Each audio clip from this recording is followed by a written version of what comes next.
Mark Twain het gesê, "The two most important days in your life are the day you are born and the day you find out why." Die Forbes-maatskappy in Amerika het navorsing gedoen oor hoe gelukkig is mense in die werk wat hulle elke dag doen.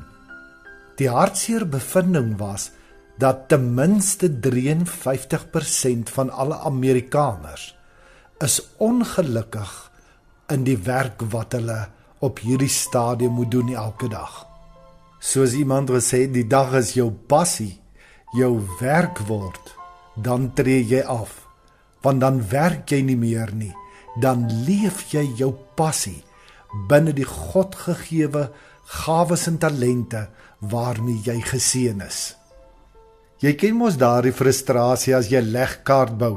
Kleintyd het jy dit dalk gedoen, maar dan is jy so klaar met die legkaart en dan kom jy agter, daar is een stukkie wat kort.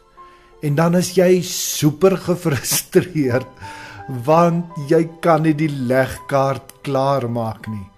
En as jy dan daardie stukkie kry wat kort, en jy sit hom so in sy pasplek, dan het jy daardie gevoel van, nou is dit klaar, nou is dit reg, soos wat dit moet wees. Ek sê altyd vir mense, dit is wanneer ek en jy ons pasplek kry, dat ons begin verstaan, waarom ons hier is. Soos wat ek vir jou verlede week gesê het nie een van die groot geloofshelde ooit die drome in hulle hart gekoester, wat God vir hulle gehad het nie. Want hulle kon hulle self nie sien, soos wat God hulle gesien het nie. En daarom, wanneer ek en jy God se wil, God se pasplek vir ons lewens soek, moet jy weet, dit gaan altyd buite ons comfort zone wees.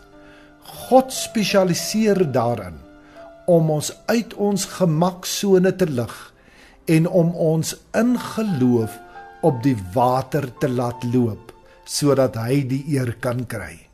Soos wat ons verlede week vir mekaar gesê het, was Abraham nie meer 'n jong man nie. Maar God het sy hart geken, en niks is vir God onmoontlik nie. En toe hom so uitvat om na die sterre te kyk en vir hom sê, sy nageslag gaan so groot wees. Dink net vir een oomblik, wat moes deur 'n Abraham se gedagtes gegaan het. Ek wil hê jy moet net 'n bietjie stil word vandag, en vir jouself ook 'n bietjie vra, hoe gelukkig is ek in dit wat ek doen? Wat is daardie ding wat in jou siel rond lê, wat roep en vra, dat jy dit moet begin doen? Ek onthou nog so goed, die eerste keer wat ek by Radio Kansel opnames gemaak het, toe ek so agter die mikrofoon gaan sit, toe weet ek, dit is hoekom God my gemaak het. Hierdie is een van die pasplekke, waar hy my met die gawepakket waarmee hy my geseën het, wil gebruik tot sy eer. Dit is homecoming.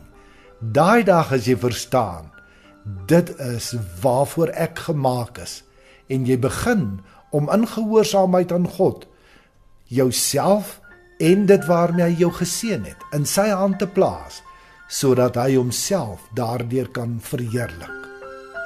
Het jy al jou pasplek gekry?